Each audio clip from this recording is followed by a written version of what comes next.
free and open society. And we are, as a people, inherently and historically opposed to secret societies, to secret oaths, and to secret proceedings.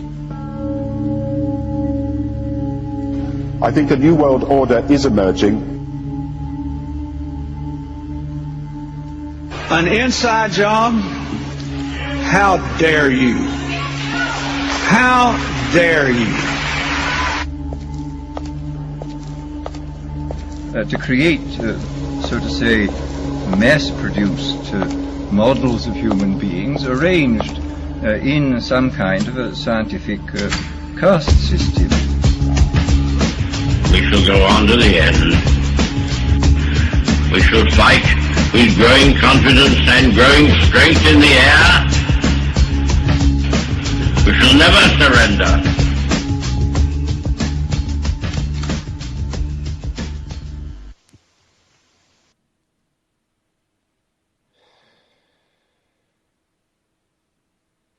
Good day, everybody. It's the 23rd of April 2016. This is UCY.tv with the Solvinur Event. I am your host, Walter. And there's already people in the chat. If you can get there via UCY.tv. Also check out Real Liberty Media. And the page that I haven't got open yet, Freedom's Network. I should have opened that. Freedom's Network, what is it? .com. Yes, Dan. They were. Prince and Michael Jackson. They were big in the Netherlands. What's up, everybody? How you doing? Let's see who's here. Captain Gringo and Dan and Grump and Jane and Joe and Matty. Possible Suspect and Shirley and Vince. Wow. 3 anons. Hello, hello. To the people in the United States. And maybe a few here and there scattered.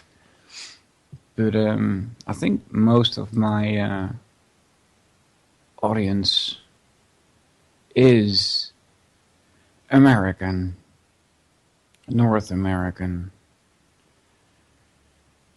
And that's because I chose to affiliate myself. How did I put that? Tie myself to a more an American way of thinking, even superficially. Like this came about when I was living in Canada, and every now and then we had to go to the United States. And there, I was like 14 or something. And then my dad, he had to get new visa for Canada. And once we got there to a place, and I saw everybody carrying guns, and I was like, wow, I've never seen that before, you know. And I was kind of brutal, I guess. We would say in Dutch, brutaal. I think it translates wrong, brutal. Forthcoming would be a better word, I guess. And I stepped up to these people and I said, why are you all carrying guns? And they looked at me like I was asking a stupid question, right? Yeah. He said, don't you know the law? I said, law? Yeah, you know, every American has a right to to carry guns. Something to that effect. And so he added to that, don't you feel safe? And I had to think about that for a moment, but then it dawned on me that if one of these people were to start shooting others, then of course it would be a death sentence for himself, right? So yeah, you do feel safe when everybody is carrying a gun. Of course you do, right? Besides the fact, of course, that if you're not, that's if you're not carrying a gun, right? So, besides, of course, the fact that you should carry one your own just for self-defense. And then says it's called the Second Amendment. Yes. I understand a little about that, not much though. You know, I haven't been taught any history specifically regarding the United States, but I understand you have like Declaration of Independence, which, by the way, did you read the last paragraph of that, talking about other people, so to speak? So I find that kind of telling of the attitude of the people in those days. Possible suspect says, an armed society is a polite society. Wouter, that's my Dutch name. Yeah.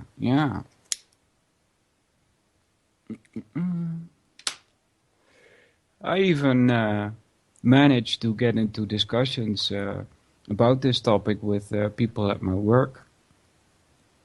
And they all think that, you know, people should be disarmed. That's how we grew up here, right?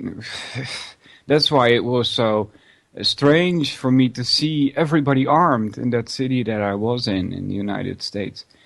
It was probably in the state below British Columbia. I don't know which one that is. Maybe Oregon, or is that even Canadian? I don't know. I don't remember. But it's the state beneath British Columbia, I think. Later, we went even further down south. I think it was to Los Angeles. Yeah.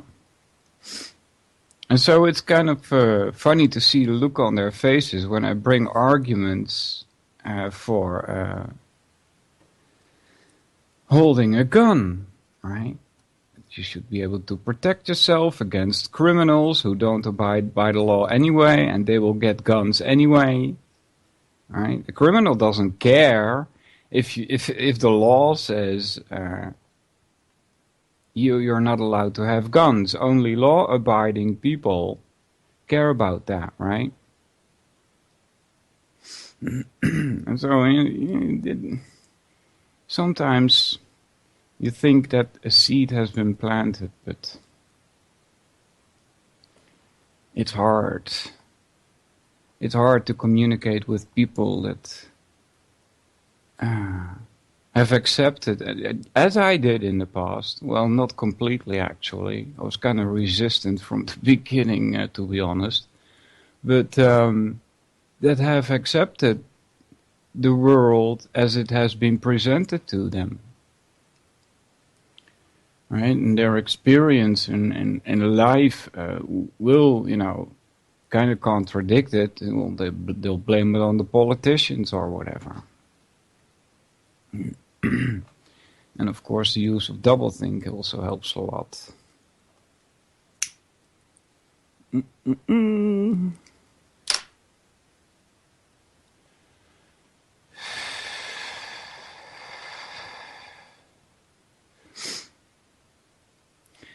All right. I've seen that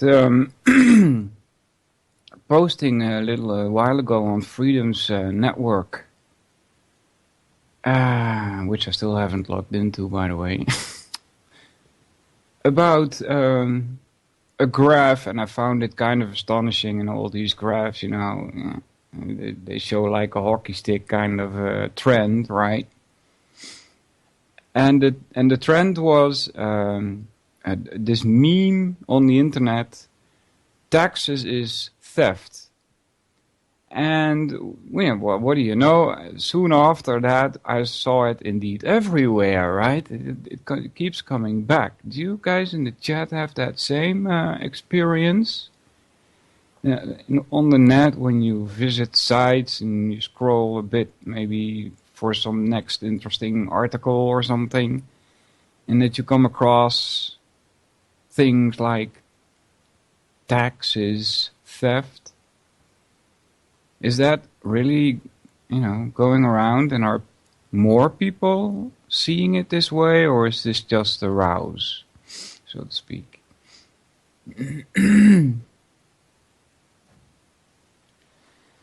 All right, so we're supposed to be doing chapter 2. We were at tag 15 of Tragedy and Hope 101 by Joe Plummer. And of course we'll do that. I also have a 3-minute plus break from pokerface.com. Check them out, pokerface.com. Alright, I'm rolling a ciggy here before we get started. Hey Hopper, how you doing, buddy? Choop. Some my tea.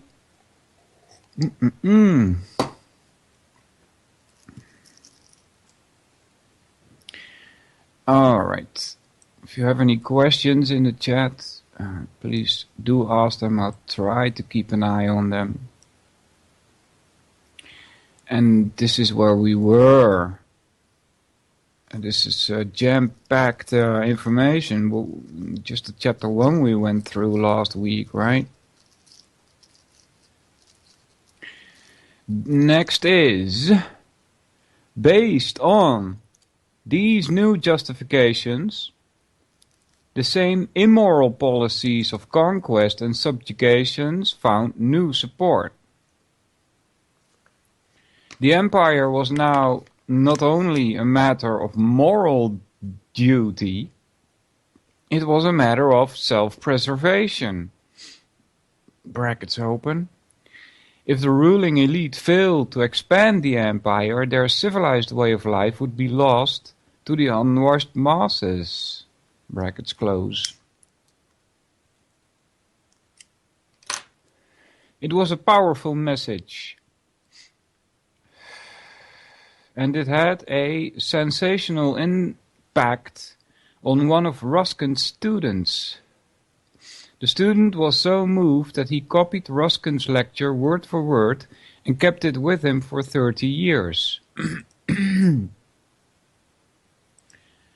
He also, with a handful of other Ruskin devotees, went on to found and fund the network that quickly referred to as one of the most important historical facts of the 20th century. The name's student was Cecil Rhodes. Alright, you can find this in the Anglo-American Establishment, page 9, in Roman numerals.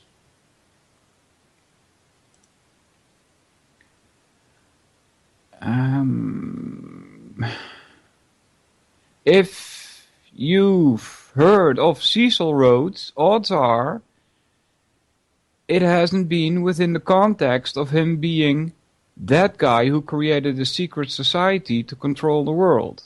However, you may have heard of Rhodes' scholarship at Oxford, or maybe the term Rhodes Scholar, a title given to students who studied under his program. Maybe you've heard of the African nation of Rhodesia, or Rhodes University, located in South Africa, both named after Rhodes. If you've ever bought a diamond, perhaps you've heard of De Beers Diamond Company, a South African diamond monopoly established by Rhodes. Each of these stands as a testament to the extraordinary life and influence of Cecil Rhodes. But the most significant thing Rhodes established during his lifetime didn't bear his name. This despite the fact that the secret society he founded in 1891 continues to operate to this day. That secret society founded in about the Rhodes Scholars. The scholarships were to be one of the instruments could carry out its purpose. Right? So they're like a front, right?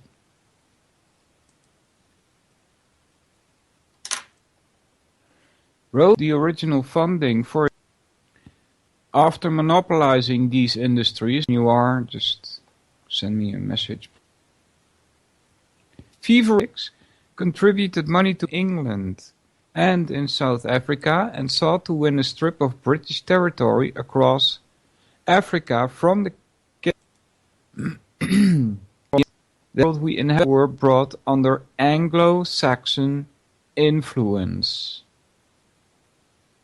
There you go. Well, on a wiki, look it up. I think it's on. I doubt. Paste. King Harold II, last Anglo-Saxon king of England, as far as it goes, Anglo-Saxon unity. It doesn't say much about that, except that it's later in the British conquest to recolonize America. It's connected to sea. All right. Let's see, where were we? In Britain, imperialistic fever. Fervor builder of his generation, ruthless pursuit of diamonds, gold. Story is much bigger than obviously to properly tell the story. However, to be clear, they employ to secretly further their goals is within the network are where the clues.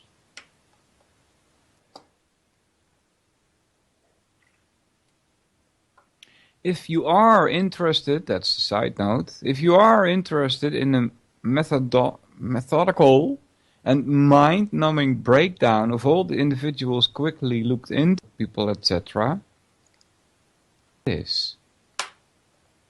Bury's 5th son, the old 29. He had 4 children, Cavendish family.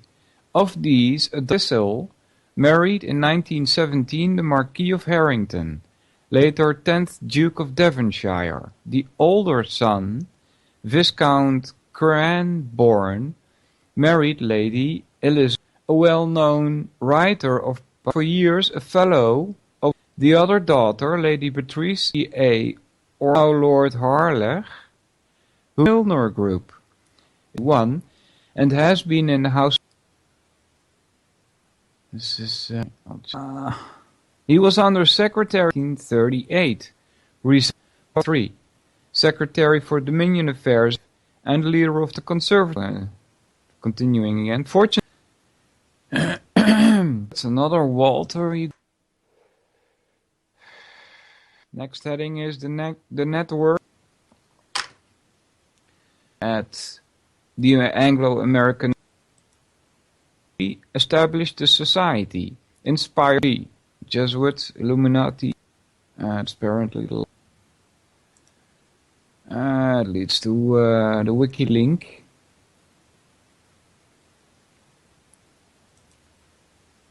Rhodes hoped to succeed where the other secret societies had failed, using rings within rings structure. The center ring of power, composed of Rhodes and just 3 other individuals, would control all of the outer rings. Of the 3 individuals who shared the inner ring with Rhodes, Alfred Milner, later awarded the title Lord Milner, became the strongest. The goals which Rhodes and Milner sought and the methods by which they hoped to achieve them were so similar in 1902 that the two are almost indistinguishable. Both sought to unite the world in a federal structure around Britain. Both felt that this goal could best be achieved by a secret band of men united to one another by devotion of the to the common cause. Both felt that this band should pursue its goal by secret political and economic influence behind the scenes and by control of journalistic, educational, and propaganda agencies. With the death of Rhodes in 1902, Milner obtained control of Rhodes' money and was able to use it to lubricate the workings of his propaganda machine. This is exactly as Rhodes had wanted and had intended. Milner was Rhodes' heir, and both men knew it. In 1898, Rhodes said, "I support Milner absolutely without reserve. If he says peace, I say peace. If he says war, I say war. Whatever happens, I say ditto to Milner." That's in the Anglo-American Establishment, page 49. Hey JJ, what's up, buddy? Always on the lookout for potential helpers, Milner recruited mainly from Oxford and Toynbee Hall. He used his influence to place the new recruits into positions of power. Through his influence, these men were able to win influential posts in government and international finance and became the dominant influence in British imperial and foreign affairs. Under Milner in South Africa, they were known as Milner's Kindergarten until 1910. 1909 to 1913, they organized semi-secret groups known as Round Table Groups in the chief British dependencies and the United States. And that's in Tragedy and Hope, page 132. Also from that page, I think. This is a repeat from chapter 1. In 1919, they founded the Royal Institute of International Affairs, which is Chatham House. Similar institutes of international affairs were established in the chief British dominions and in the United States, where it is known as the Council on Foreign Relations. In the period 1919 to 1927, after 1925, a somewhat similar structure of organizations known as the Institute of Pacific Relations, IPR, was set up. Yes. And now we have the ECFR. ECFR, type that into Google. ECFR.eu. This is the Council on Foreign Relations, the European Council on Foreign Relations. And where do we go to? About Us. Let's see what they say. About Us. The ECFR is an award-winning... Did any of you guys vote for these people to get an award? An award-winning international think tank that aims to conduct cutting-edge independent research. Independent, right? Provide a safe meeting space for policymakers, activists and intellectuals to share ideas, offer a media platform to get Europeans talking about their role in the world. It was established in 2007 by a council of 50 founding members, chaired by Marty Arsari, Joschka Fischer, and Mabel van Oranje. That's orange in English. It's Dutch, actually, Mabel van Oranje. With initial funding from George Soros' Open Society foundations, the Communitas foundations, Sigrid Rousing, Unicredit, and Friede, Fride, never heard of them. So with George Soros, of course, he's here. They even mention him. Inspired by the role American think tanks played in helping the United States move from isolationism to global leadership. Yeah, that's one way of putting it, right? ECFR's founders set about creating a pan-European institution that could combine establishment, credibility, with intellectual insurgency. Well, of course, that's a contradiction in itself, right? Establishment and intellectual, those two don't mix. It doesn't make sense. If you use your brain, you come to the conclusion that authority is an illusion. It can't exist. It doesn't exist in reality. And therefore things like establishment, words like those, it can't exist. In the reality as philosophers like me would look at it. That's a problem you run into when talking with people. You get the equivocation of the word reality, People, when you say reality, they think going to work, driving in a car, watching TV, right? Yeah. Strange. Anyway, today it has over 50 staff from more than 20 countries, and receives funding from a wide range of charitable foundations, national governments, companies, and private individuals. Mark Leonard is the director. Dick Oosting, also sounds Dutch, chief executive. Board trustees, you can see some of them here at ecfr.eu/about. Alright. So these are front groups. And I dare say that politics is influenced a lot by these people. Alright, that's enough about the ECFR. Where were we? It continues. The Anglo-American establishment describes the network's basic system of recruitment and placement this way.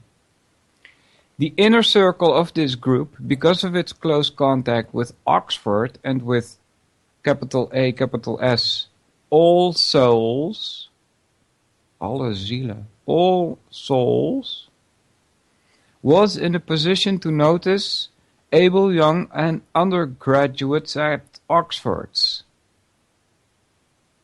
These were admitted to All Souls and at once given opportunities in public life and in writing or teaching to test their abilities and loyalty to the ideals of the Milner Group. If they passed both of these tests, they were gradually admitted to the Milner's Group great fiefs, such as the Royal Institute of International Affairs, the Times, the Round Table, or, on the larger scene, to the ranks of the foreign or colonial offices.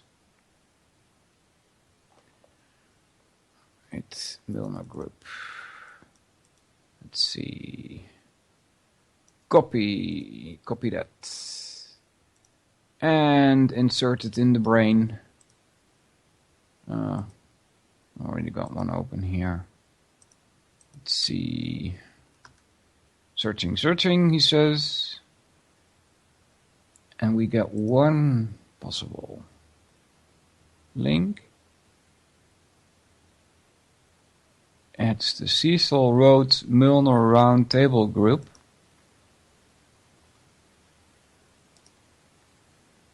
Let's see. Yes.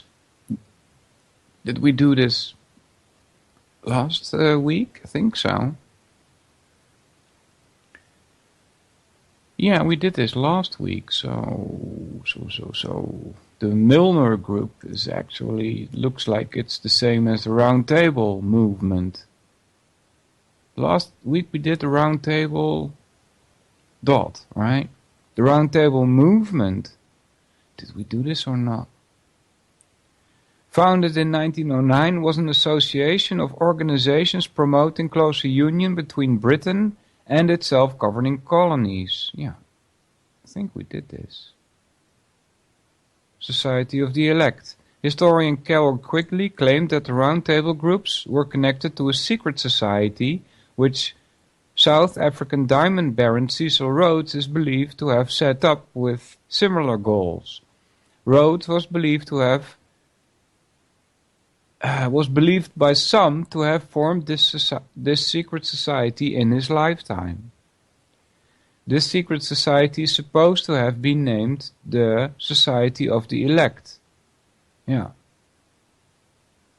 And it says here, historian Carol Quigley claimed that, right? And then Rhodes was believed by some, right? We're not talking about some guy in a cellar here. This is Carol Quigley. He's a renowned historian. If he says something, then it's most likely the case, right? Not believable or something. Rhodes first formalized his idea with William T. Stead, editor of the Pall Mall Gazette, when he and Stead agreed on the structure of the secret society. All right. Before Rhodes Milner was Benjamin Disraeli, and already apparently a plan to British conquest to recolonize America, 1812 to present. Yeah. It reminds me of that movie people pointed me to in the chat room, Gangs of New York.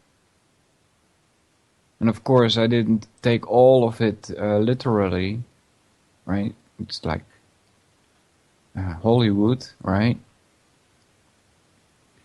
But yeah, that was a good movie to see. Alright, where were we? This system proved to be very effective. The rings system, I think he means. Clickety click. It allowed the growing network to remain hidden, while its founders exercised a level of control that can hardly be exaggerated. As proof, Quigley provides a partial list of the group's so-called accomplishments, among them the Second Boer War, 1899-1902, the partitioning of Ireland, Palestine and India, formation and management of the League of Nations,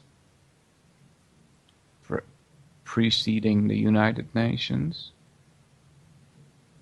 British appeasement, brackets open, no, not brackets, what do you call them? What do you call those guys? Those, what do you call them? Appeasement, British appeasement policy, empowerment policy of Hitler. What the heck is that? British appeasement policy of Hitler? Copy. Google. Paste. Search. Ah, blah, blah. How do you research a claim like that? British appeasement in the 1930s, is that it?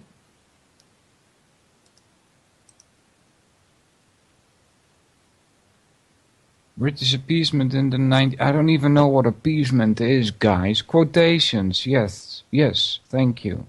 Right, so that's in quotations.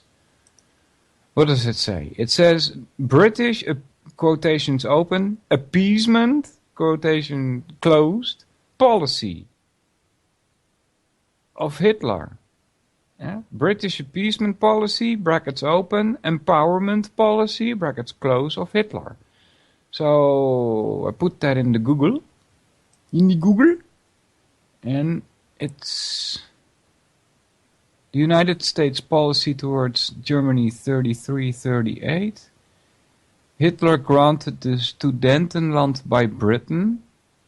Sudetenland. Churchill. No, appeasement. When states appease, British appeasement in the 1930s. Is that it, guys? Matty Clue says appeasing Hitler was said to be one of the first reality TV shows, but cops won it out. Huh.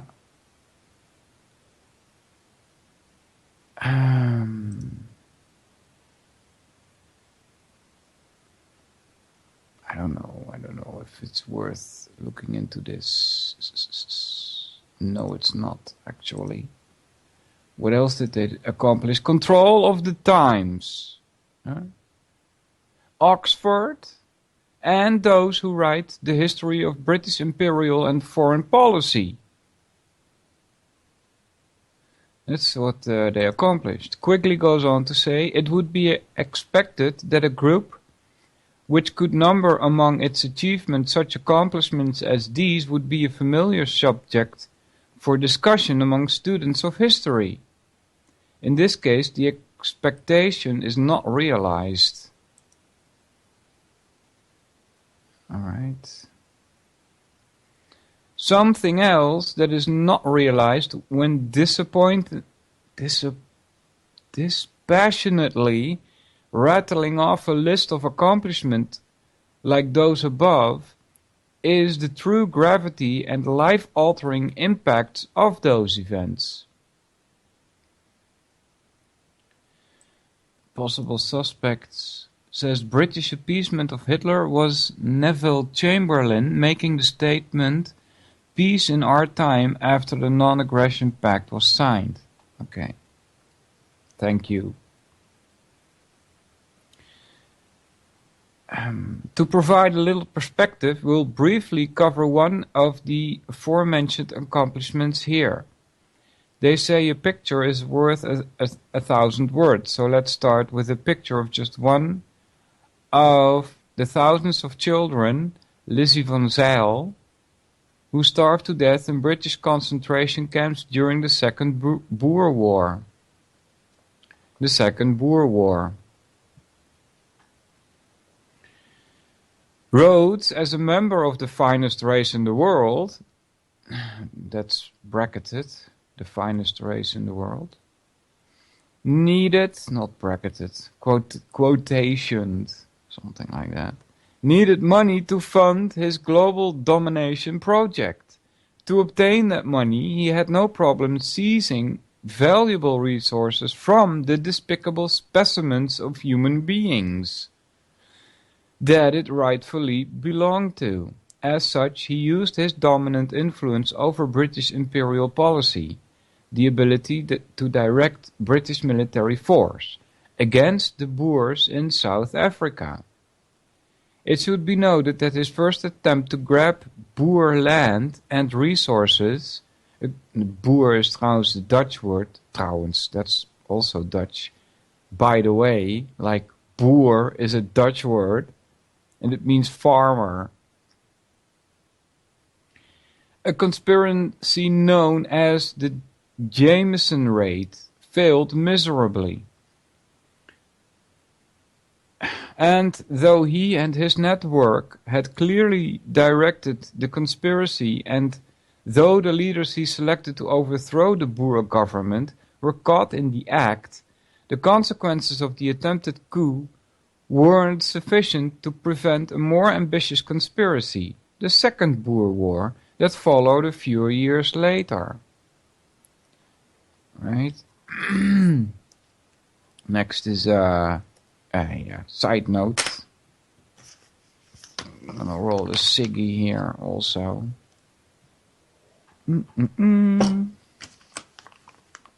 Side note. Boer government for the Jameson Raid. It's 32 and 32 says Wikipedia, Jameson Raid. You can look that up. 35 we need to check again. If there are any doubts about the benefits of being among the ruling class, this should settle the issue. Dot. Semicolon. That's what it is. 4. Conspiring with Dr. Jameson, ... members of the Reform Committee, ... were tried in the Transvaal court and found guilty of high treason. The 4 leaders were sentenced to death by hanging, but this sentence was next day commuted to 15 years imprisonment, and in June 1896, 6 months later, the other members of the committee were released on payment of £2,000 each in fines, all of which were paid by Cecil Rhodes. Jan C. Smuts, who wrote in 1906, "The Jameson Raid was the real declaration of war, and that is so in spite of the 4 years of truce that followed.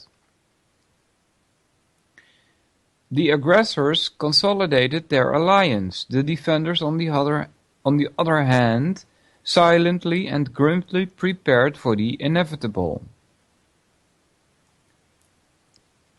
In the years following the failed Jameson Raid, the network began agitating for British annexation of the Boer republics.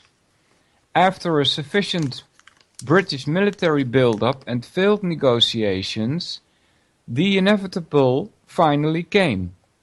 Paul Kruger, known as the face of the Boer resistance, saw that war was unavoidable and issued a final ultimatum to the British, demanding that they withdraw all troops from the borders of the Transvaal Republic and the Orange Free State within 48 hours. That's 35. It says here at 35, it is worth noting that Jan Smuts was President Kruger's main political advisor and that Smuts wrote the ultimatum that made war inevitable. Why is this important? Because Smuts was also a vigorous supporter of Rhodes and eventually became one of the most important members of the network. In other words, the network had its agents play both sides of the conflict, carefully guiding the British and South African nations to war. Tragedy and Hope, page 137. If the British refused, the two republics would declare war.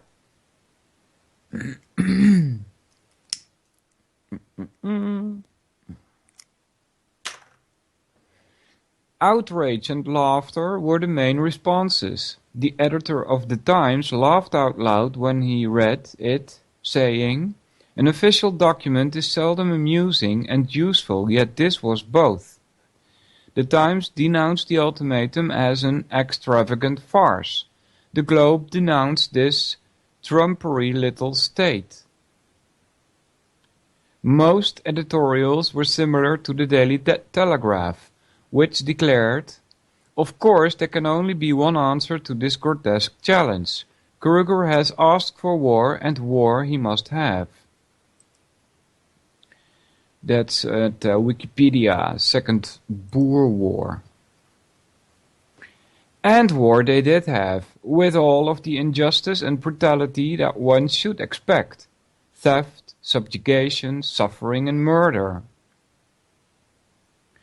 Though the network and its supporters expected a fast and easy victory over the trumpery little states that dared to challenge the British Empire, such was not the case. The Boers were skilled hunters and competent fighters. As weeks turned into months and months turned into years, the Boers, determined to regain their independence of their own territory, drove the British to employ a scorched earth policy.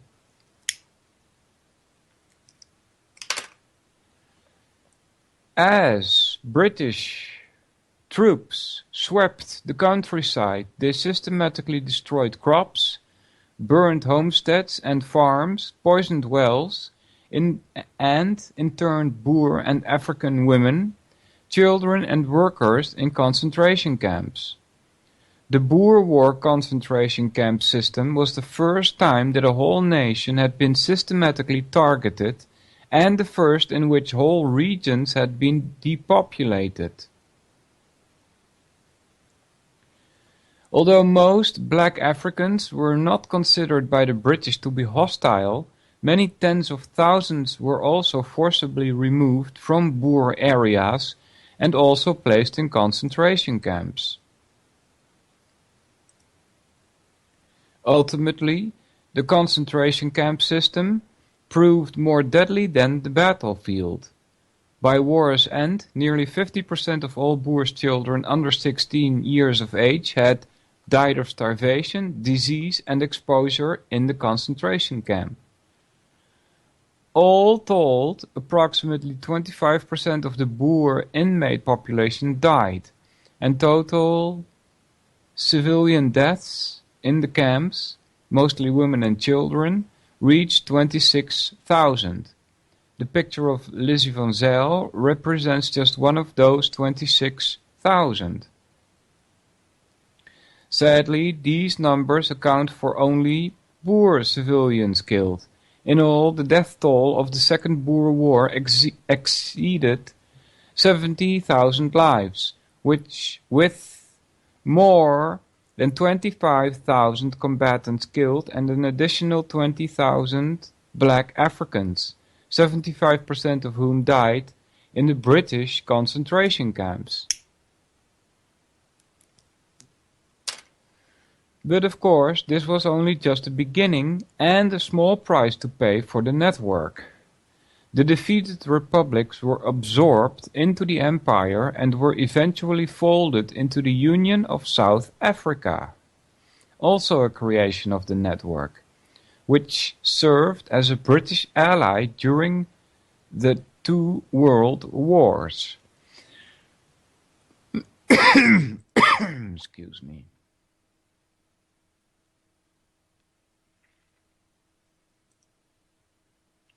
Hopefully, this short outline of the Second Boer War adds some depth to one of the early accomplishments of Rhodes and his fellow conspirators.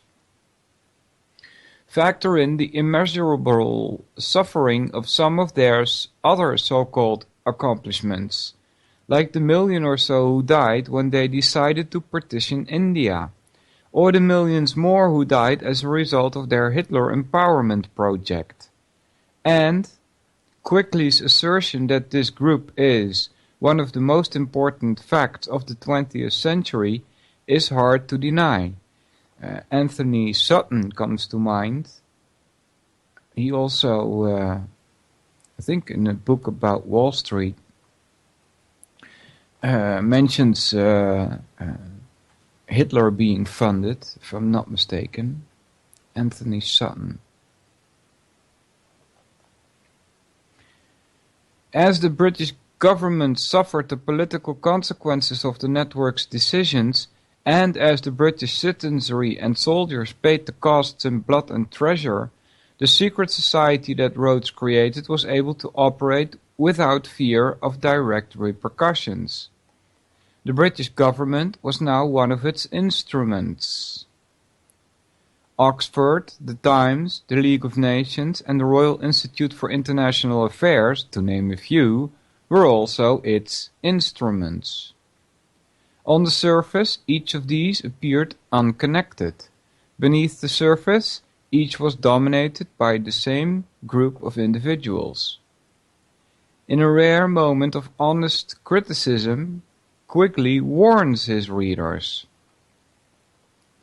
No country that values its safety should allow what the Milner Group accomplished in Britain, that is, that a small number of men should be able to wield such power in administration and politics, should be given almost complete control over the publication of the documents relating to their actions, should be able to exercise such influence over the avenues of information that create public opinion. Such power, whatever the goals at which it may be directed, is too much to be entrusted safely to any group. Building on that foundation, it's time now to shift away from the network's impact on Europe, Africa and Asia. As interesting and tragic as those stories might be, there is another continent, North America, that Rhodes intended to control from the start.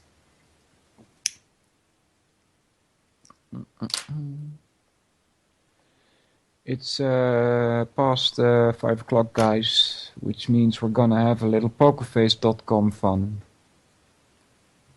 Check them out, pokerface.com.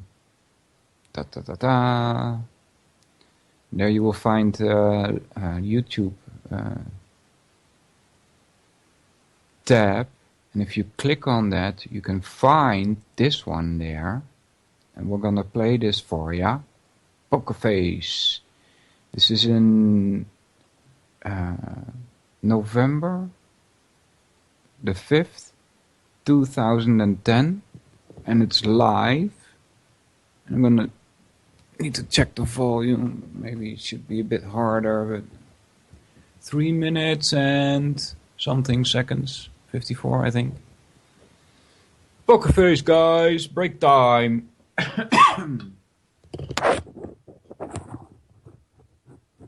See what we get. Your Poker Face, the song's called I Want to Know.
We like to call them selections. because we never get the vote for who really is the good candidate. We had a brother by the name of Jake Town who should have won it.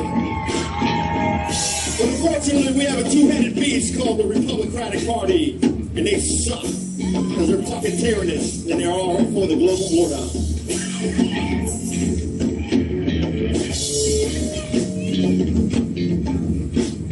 Never ever seen so many nothing people in this world don't let the last man's the rise and eyes as they victory and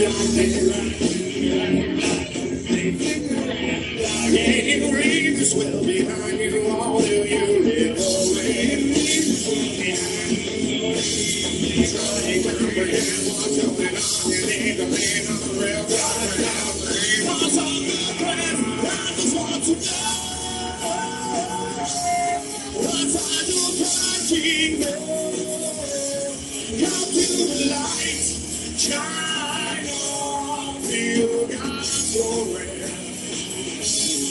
I just want to know what's on your fighting come to the light, shine on, feel God's glory.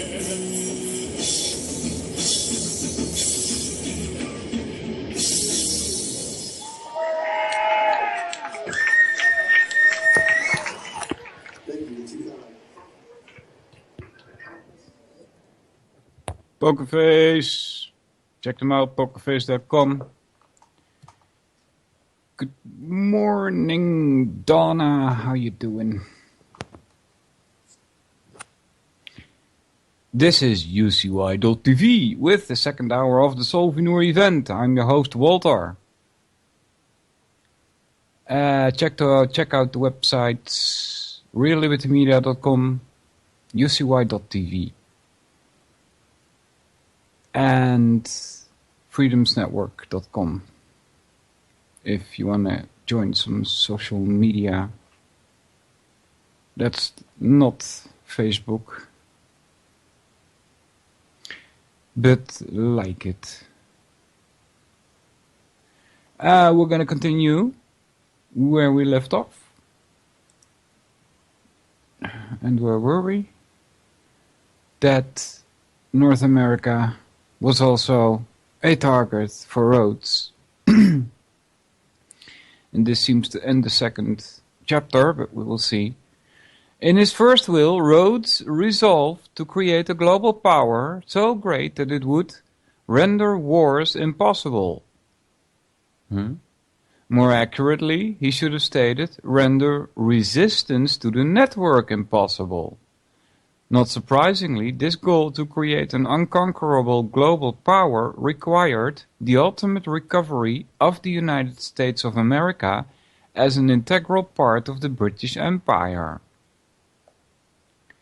In the following chapter, we'll cover how the network successfully infiltrated the political and economic system of the United States and turned it into just another one of its instruments in the quest for global domination.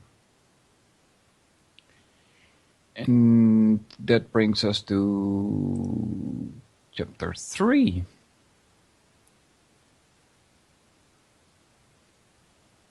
Hold on, guys, I need to adjust the page here a little bit. There we go. Chapter 3, the network recovers America. Two men, Cecil Rhodes and Lord Milner.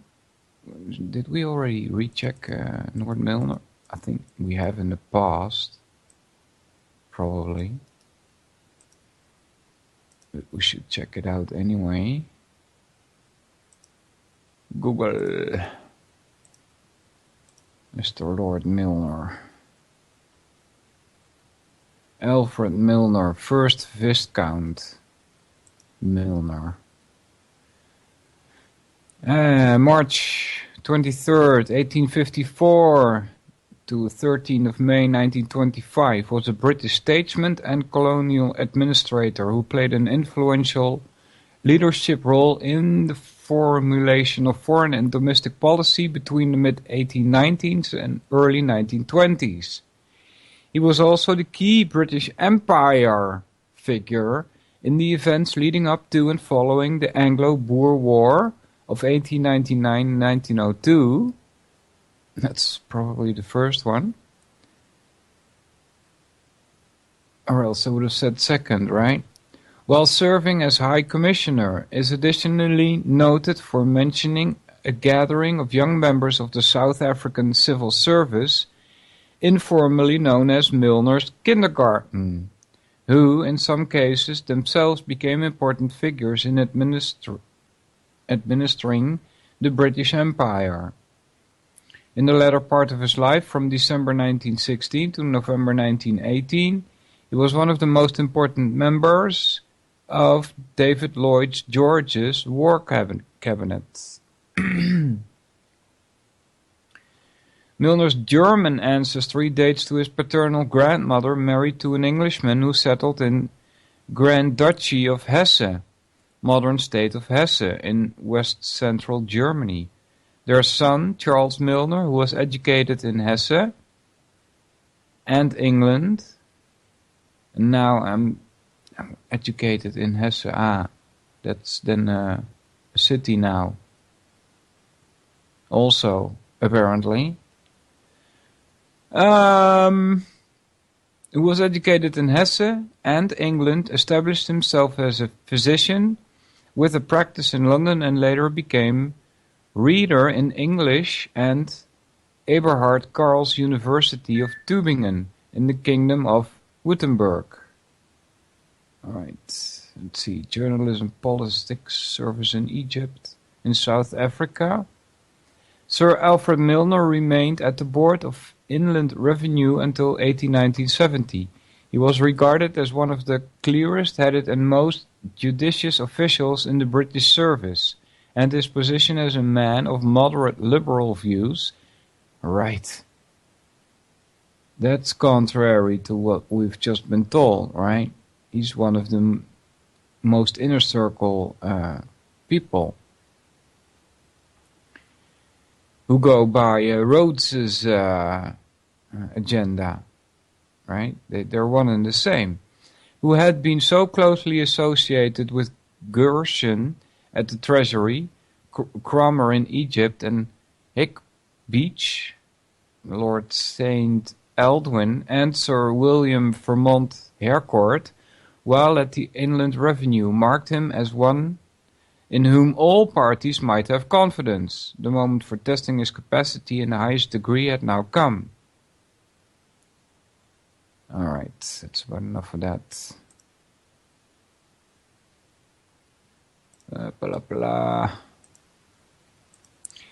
Continuing, likewise, two additional men played an indispensable role in helping the network achieve one of its crucial goals, regaining control of the United States of America.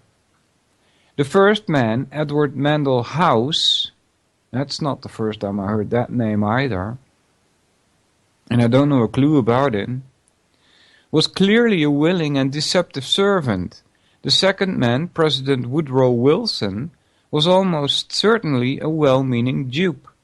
But before bringing these two additional characters into the story, let's touch on why it was necessary for the network to recover the United States and destroy its political and economic sovereignty. And so the next heading is Global Domination 101.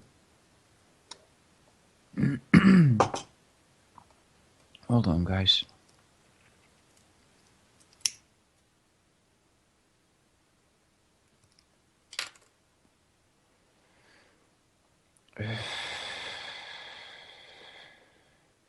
Possible suspect says Hesse Germans were the ones that helped in the American Revolutionary War. Helped? What do you mean helped? Helped who? And the American Revolutionary War. That's something you should call in about. I don't have a clue, seriously, about what that is. You know, I'm Dutch, you know, the stupid Dutchman. I'm not versed in any American history. All we get, I'm guessing, this is what Dutch people know about American history. Slavery was abolished. That's the only thing, that people would be able to come up with here, I'm guessing. Just like me. Yeah.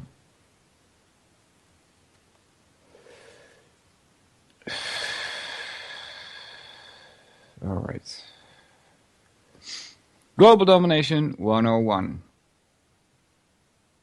There is always one non-negotiable element in any plan to secure global domination. Sovereign nations, truly independent nations, cannot be tolerated. Why? Because global domination is about centralizing all power into the would-be ruler's hands. Independent nations impede this consolidation and disturb the proper chain of command. This seems straightforward enough, but since it rarely boils down to its simplest form, it's worth repeating. To rule the world, you must first destroy national sovereignty. You must consolidate and control the real levers of power, regardless of the different forms of government that appear in each country. If democratic forms of government can persuade the majority to accept your global policies, then democratic forms should be used. If tyrannical forms of governments are more effective at gaining compliance, then let there be tyranny. If shifting from one form of government to another, turning nations and societies on their head, provides an opportunity to obtain your objectives, so be it.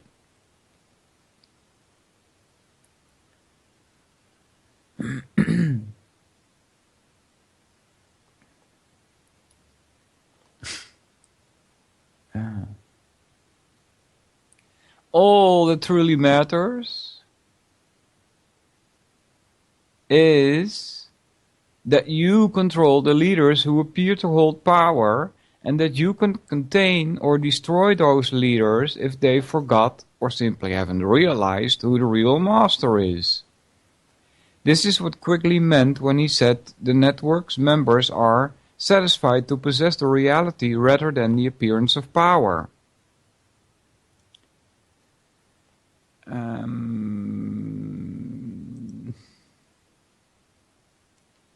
Let's see, 1. That's at the Anglo-American Establishment, page 4. 2, we get to Arnold Toynbee.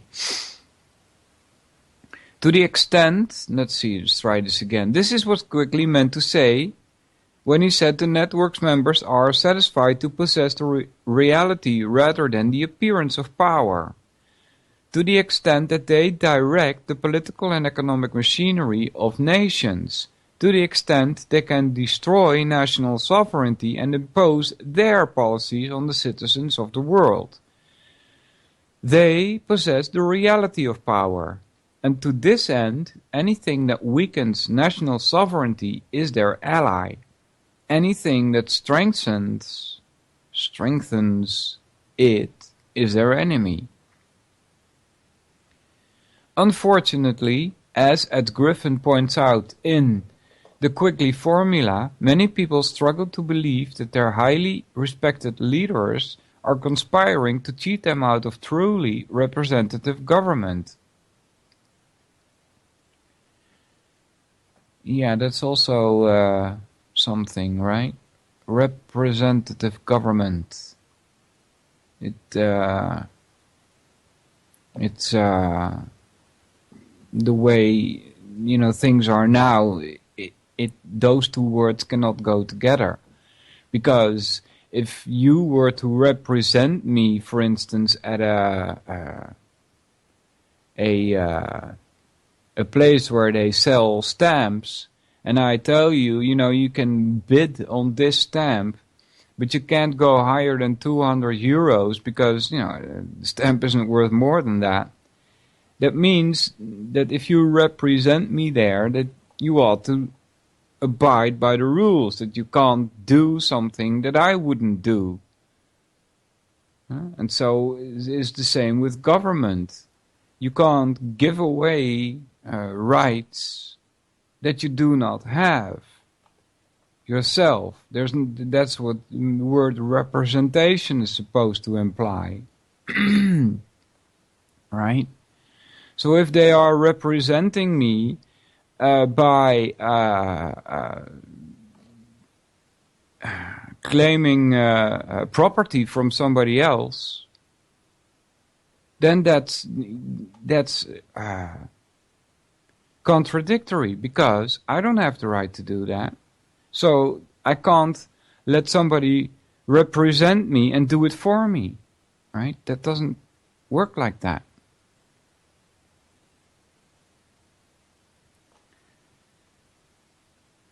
Continuing, after all, our leaders constantly sing the praises of representative government. They tell us that the citizens are sovereign. Voters control national policies, and any suggestion to the contrary is ridiculous. After a lifetime of being fed this version of reality, the idea of a global of a global conspiracy to destroy national sovereignty, involving both government and government advisors, is understandably difficult to accept. Yes. But the greatest weapon against knee-jerk disbelief often comes directly from the conspirators themselves. For instance, Arnold J. Toynbee, a high-ranking member of the network, left little doubt when he wrote,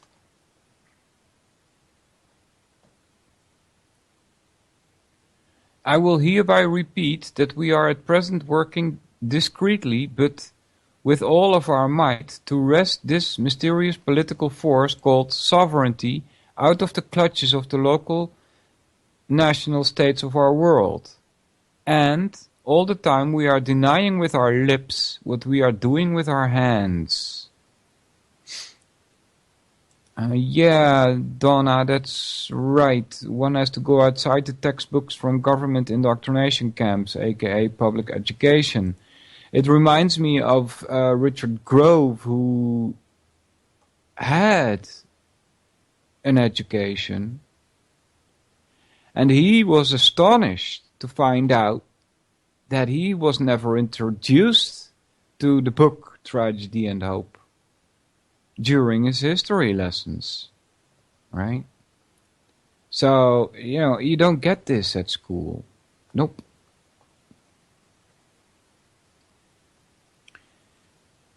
And Arnold Toynbee, writing in November 31, that was him writing, of international affairs, as quoted by G. Edward Griffin in the Quigley Formula. And there's a YouTube link there, if you want to go and see that.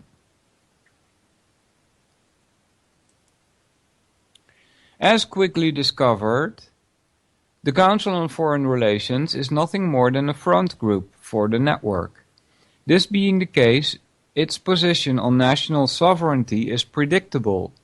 Here are a few choice quotes from the CFR members taken from Dishonest Money, Financing the Road to Ruin, page 69. The House of World Order will have to build from the bottom up rather than from the top down, and run around national sovereignty, eroding it piece by piece, will accomplish much more than the old-fashioned frontal assault. This is from CFR member Richard Gardner. Next, we shall have world government whether or not we like it. The question is only whether world government will be achieved by consent or by conquest. CFR member James Paul Warburg. Some dilution of the sovereignty system as it prevails in the world today must take place, to the immediate disadvantage of those nations which now possess the preponderance of power, the United States must be prepared to make sacrifices in setting up a world of politico-economic order. CFR member Foster Dulles. And it continues. Admiral Chester Ward, a longtime CFR member who later became a harsh critic, summed up the prevailing goal of the CFR this way: the submergence of US sovereignty and national independence into an all-powerful one-world government. Again, this policy towards national sovereignty shouldn't come as a surprise. The CFR is simply a creation of the network, and, as much, it was created to help the network achieve its goals. And though the CFR is just one of many instruments of the network's arsenal, it is among the most powerful. Even though CFR members constitute only about 0.0015% of the US population, they have held and currently hold an inexplicable high percentage of the most influential positions in our society. Almost all of America's leadership has come from this small group. That includes presidents and their advisors, cabinet members, ambassadors, board members of the Federal Reserve System, directors of the largest banks and investment houses, presidents of universities, and heads of metropolitan newspapers, news services, and news networks.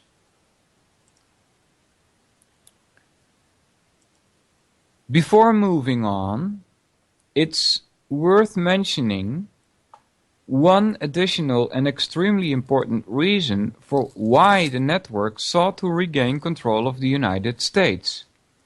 Just as the British government became a powerful instrument for the network's toolbox, the United States offered an even greater opportunity. By seizing control of US foreign policy, the network could now access the untapped military, economic, and political resources of America. It could use those resources to continue what's best described as its sovereignty destruction project.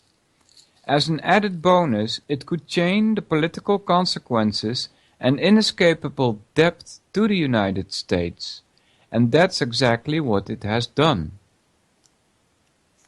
For instance, since it was founded in 1947, the CIA, a creation of the network, that's at 5, and 5 says, former CFR President Allen Dulles is credited with bringing the CIA into existence. That's at the secret history of the CIA, Joseph Trento, page 44. Dulles went on to head the CIA, using it to overthrow governments and engage in other highly illegal and unethical operations that served the network's interests. Right, Allen Dulles. Of course, John F. Kennedy springs to my mind immediately.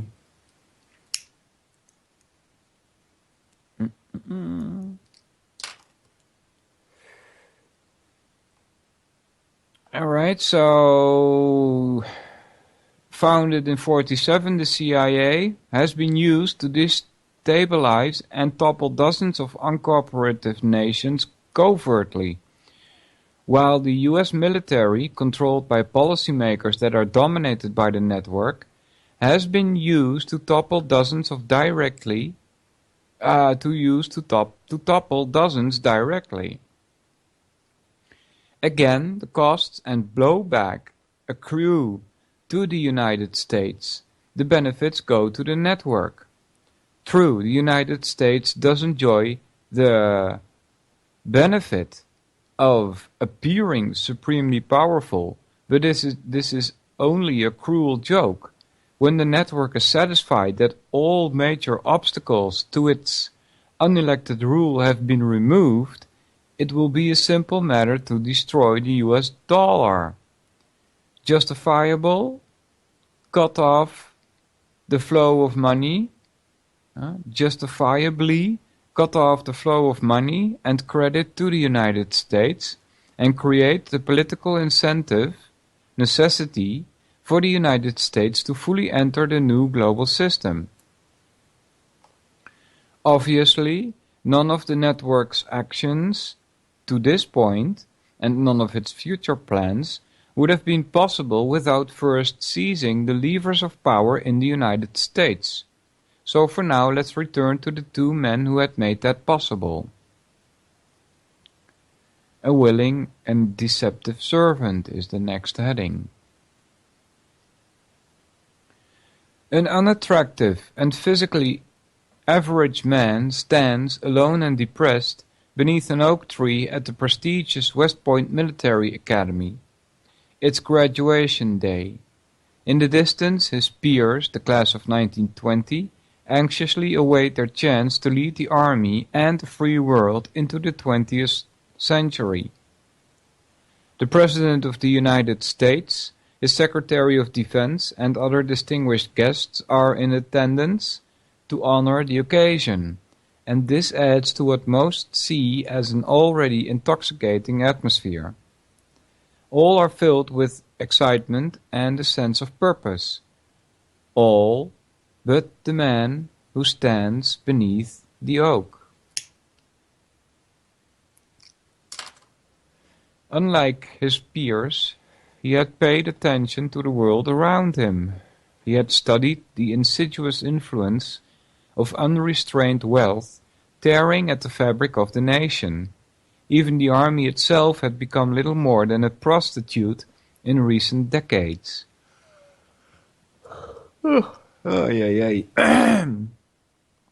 Forced to serve the interests of those who'd accumulate riches beyond all bounds of need. He quietly dreams of a much to be desired state of society, built upon the tenets of socialism as dreamed of by Karl Marx. Philip Drew, administrator, page 24. That's where that's from. Our hero, masterly man of prodigious intellect, resolves to hasten a revolutionary adjustment of United States society. But before he can fix the republic, he must first destroy it. He must overthrow the government, declare himself a dictator, and shred that obsolete and vulgar document on which the republic was founded, the United States Constitution. He alone will decide the law of nation. He will ensure the desires of the people are better met, unless, of course, some of the people desire to resist his edicts. There will be no representation for them. They will be put to death. Likewise, the exercise of free speech against the dictator's policies will not be tolerated. All right, that's all from Philip Drew, administrator. If you've been checking footnotes over the past few paragraphs, you've noticed multiple references to a book entitled Philip Drew, Administrator. It's a novel, originally published anonymously in 1912. Why reference this novel, you ask? Because we can learn a great deal about the willing and deceptive servant, Edward Mandell House, from the book's anti-American message. To briefly recap,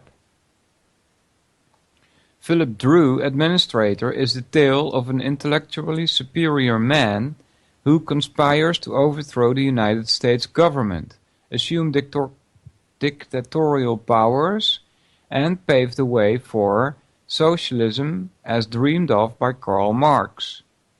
Our good-hearted hero concludes, along with other characters in the book, that the people are simply incapable of determining their own best interests.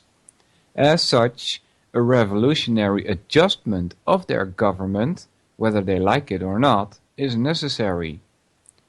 The hero and his fellow conspirators set out to remake the United States as they see fit, and succeed.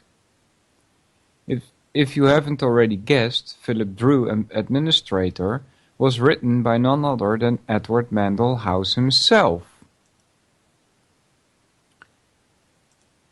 In the book, House argues that dictatorship is necessary because the rich and powerful have taken control, and they're using their power against the poor and less fortunate. To understand how shamefully cynical this is, consider the fact that House's propaganda was meant to strengthen, not weaken, the same rich and powerful individuals that his book condemned.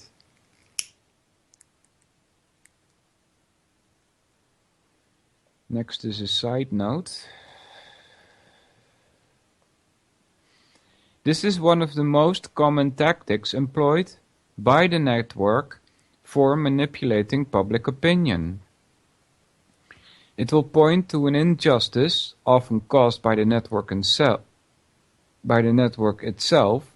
whip up an emotional firestorm, and at the peak of hysteria offer a solution that furthers its own agenda. Alright? Solution? Problem reaction.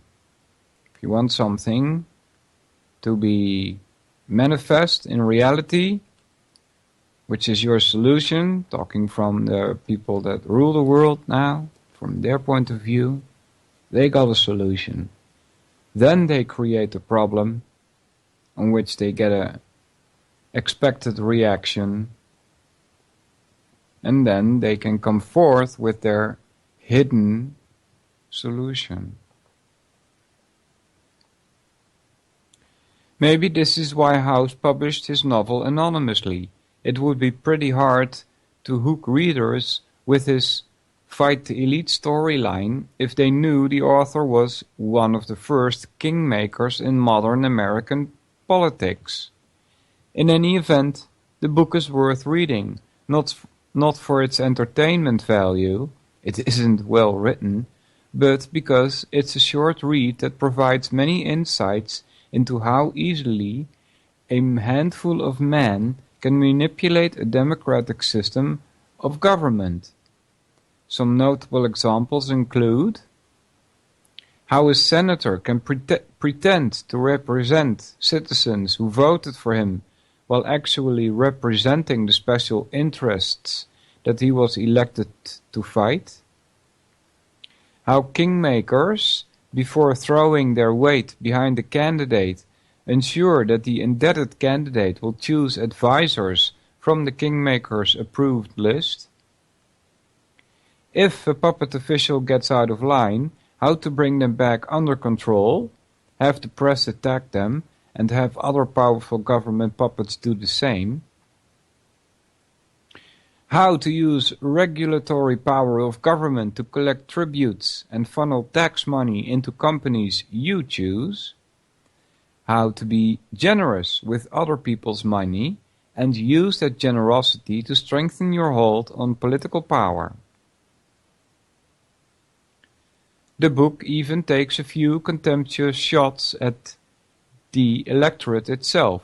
For instance, when describing one of the major instruments that's used to manipulate elected officials, we learn that the press can make or destroy a man's legislative and political career, and the weak and the vain and the men with shifty consciences,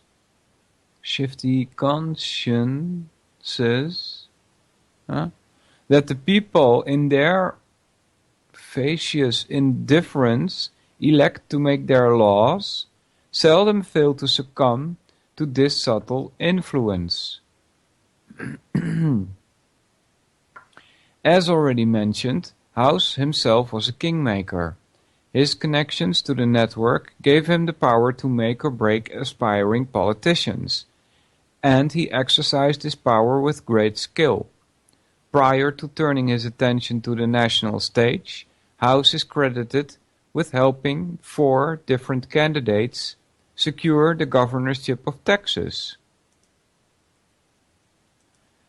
But all of the kings that House managed to make, none paid better dividends than Woodrow Wilson. Carefully selected and manipulated, House used Wilson to create the 2 essential funding mechanisms for the network's revolutionary adjustment of United States society. More specifically, prior to the election of Woodrow Wilson, the network did not possess the power to tax U.S. citizens, income or control the nation's money supply.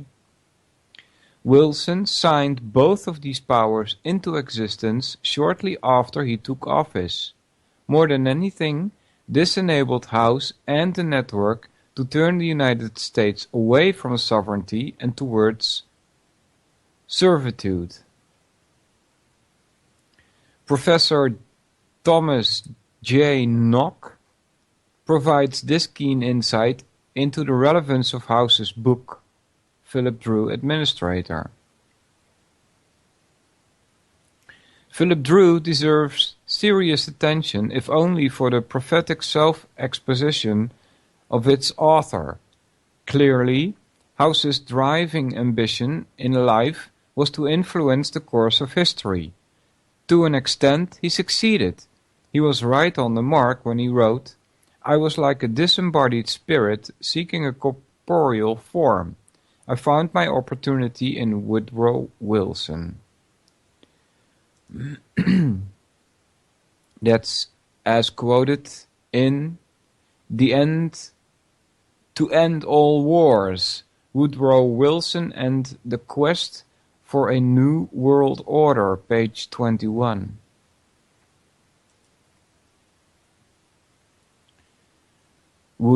Next heading is Woodrow Wilson, a well-meaning dupe. Before the network chooses a candidate for a particular job, that candidate must be carefully screened. This obviously isn't a problem for those who have intelligence agencies and other investigative resources at their disposal. A vast amount of personal information can be easily collected on any individual. 15. And at 15 it says, in his book NATO's Secret Armies, Daniel Ganser references one of the CIA's commandments as it applies to recruiting an individual. When the candidate is to be considered and analyzed with regards to recruiting, use all possible sources and means of control and check: police, schools, societies, workplaces, relatives, neighbors, eavesdropping, house searches. There must be a continuous and long-lasting surveillance of the candidate before recruitment. This is from NATO's Secret Armies, page 186.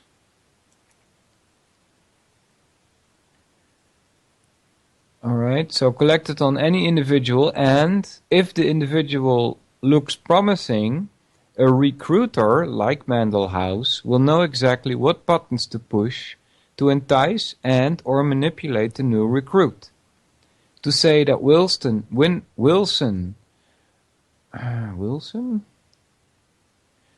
must have looked very promising to the network would be a colossal understatement. He had demonstrated loyalty to the ideas of global government and socialism, as well as contempt for the United States Constitution, long before House selected him for the presidency. 16. That's as quoted in The Creature from Jekyll Island, page 240, in footnote 1. The Columbia Encyclopedia, 3rd edition, 1962, page 2334, says the Democratic Party nomination went to Wilson when William Jennings Bryan switched his support to him, prompted by Edward Mandell House. All right. In his book To End All Wars, Woodrow Wilson and the Quest for a New World Order, Thomas J. Nock, a supporter of Wilson, provides a detailed look into Wilson's mind. The similarities between Wilson and the so-called hero in Philip Drew, administrator, are very disturbing. Assuming the network sought to establish a centralized world government, they could have hardly found a better advocate than Woodrow Wilson.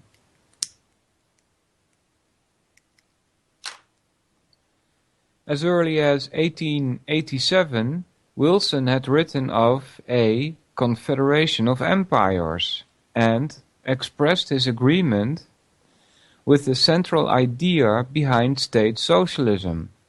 The idea, he wrote, is that no line can be drawn between private and public affairs which the state may not cross at will.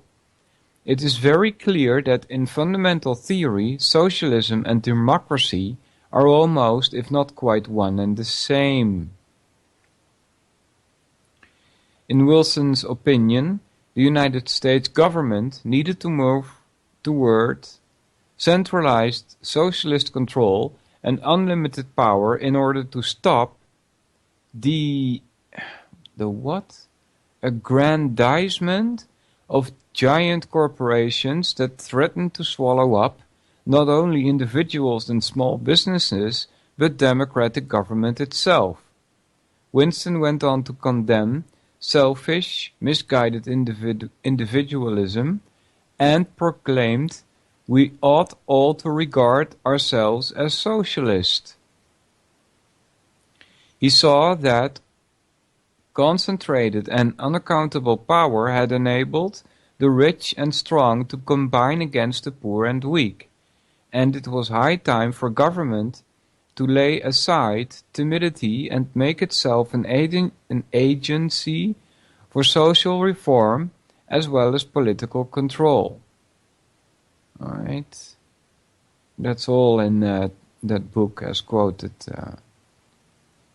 To End All Wars, Woodrow Wilson and the Quest for a New World Order. Each of these arguments is nearly identical to those offered by House's fictional hero, but unlike House, who used the arguments deceptively to justify seizing greater power, Wilson probably believed that his solutions would weaken the monopolistic forces he spoke out against. And, if so, this made Wilson much more valuable to the network than the typical insincere politician who would say anything in exchange for a paycheck and some power. Wilson would openly and passionately build for the network what it could never openly build for itself. But if these aspects of Wilson's personality and ideology were not enough, there was one final asset that the network could exploit. Woodrow Wilson was a man of towering arrogance and hypocrisy. He had no aversion to the creation of imperial power, provided it was directed by the right people, like himself, no doubt, and provided it was used for the right reasons, to be determined by the same. In the case of the United States, he stated, I believe that God planted in us visions of liberty, that we are chosen to show the way to the nations of the world how they shall walk in the paths of liberty. As with most politicians, when Wilson uses the pronoun we, as in we are chosen, he would have been more honest to use the pronoun I. More to the point, he felt that God had chosen him to secure global liberty by force, and there is at least one reference provided by Sigmund Freud where Wilson drops all rhetorical subterfuge. God ordained that I should be the next president of the United States. Neither you nor any other mortal or mortals could have prevented it. 21. That's as quoted in Woodrow Wilson, A Psychological Study, page 11, Roman numerals. Additional quotes further clarify the strength of Wilson's ego. For instance, in his confidential journal he wrote, "Why may not the present generation write, through me, its political autobiography?" In an address he gave as president July 4, 1914, Wilson proclaimed that the role of the United States was to be the light which shall shine unto all generations and guide the feet of mankind to the goal of justice and liberty and peace. And to achieve this, Wilson generously pledged every dollar of Americans' wealth, every drop of her blood, and all the energy of her people. That's from the end of all, to end all wars again. Even Henry Kissinger took aim at Wilson's conceit. In Wilson's view, there was no essential difference between freedom for America and freedom for the world.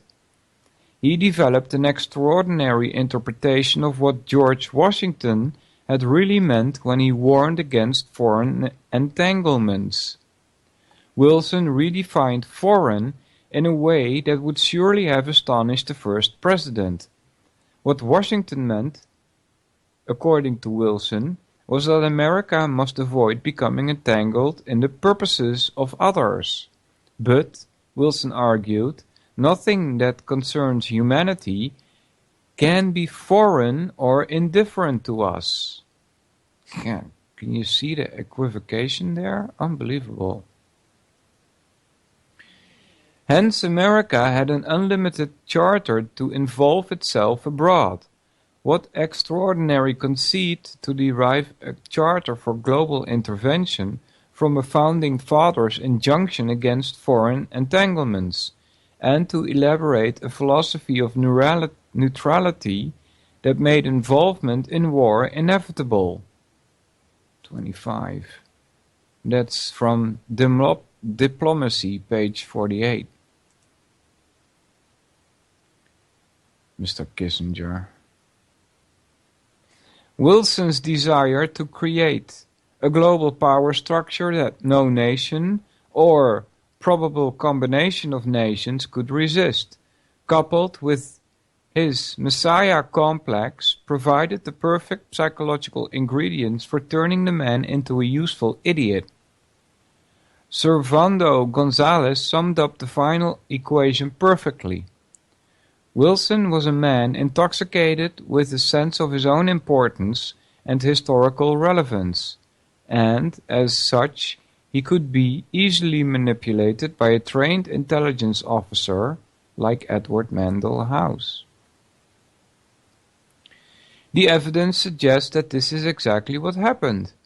The network has had no reason to reveal itself or its New World Order plans to Wilson.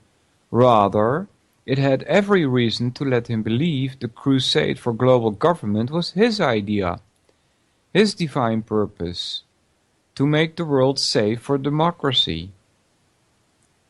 In his book, The New Freedom, Woodrow Wilson spoke out against the shadowy, monopolistic power that was exercising undue influence in the United States.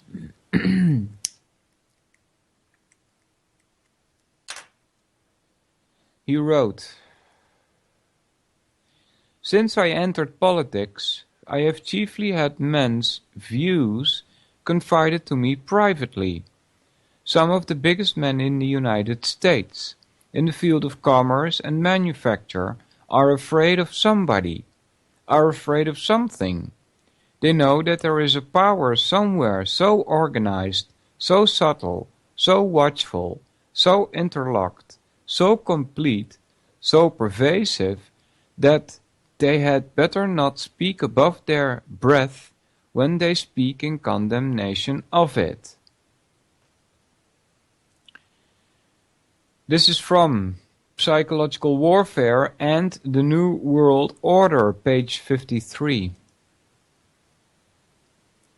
How ironic that this same organized, watchful and pervasive power is what put Woodrow Wilson in the White House.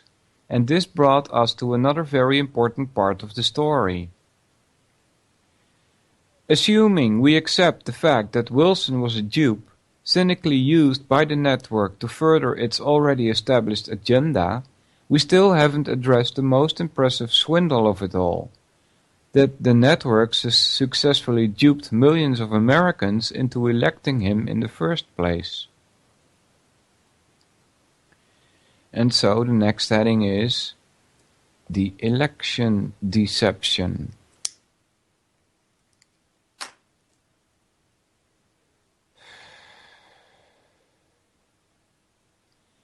Few voters ever stop to consider the way in which they initially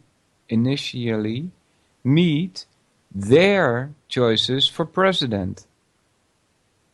If a strange man were to knock on their door and say, "I'm running for president of the United States," there is almost zero chance they'd view him as a legitimate candidate.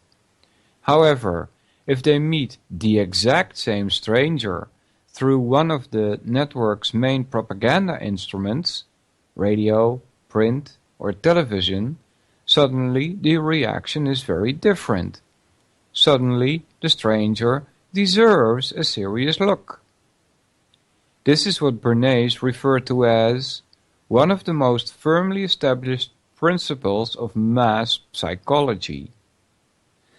Edward Bernays, yes, you should probably check him out if you've never heard of him before, Edward Bernays. And the network applies the principle masterfully. Essentially, it is this. The vast majority of people accept the idea that credible individuals and organizations should be trusted to do their reasoning for them. In the case of elections, the public trusts the so-called credible media to narrow the field down to the top-tier candidates. A political sideshow ensues.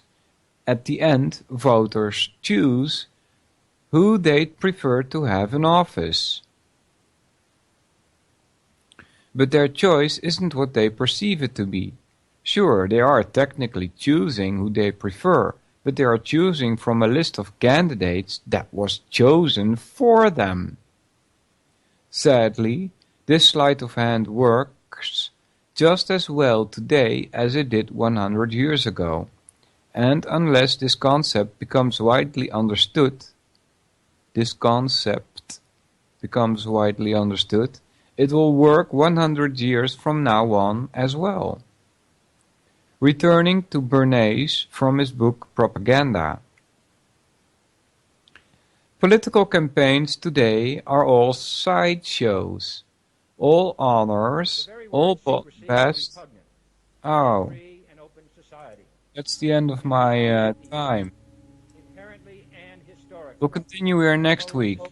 Thanks for listening. Two Anons, Captain Gringo, Dan Defiant, Dan Cooper, JJ, Joe Friday, Juan Taco, Matty Clues, Numerican, Shirley Ujest, and Vincent. Thanks a lot for listening, everybody. I'll be back next week. See ya! To create, so to say, mass-produced models of human beings arranged in some kind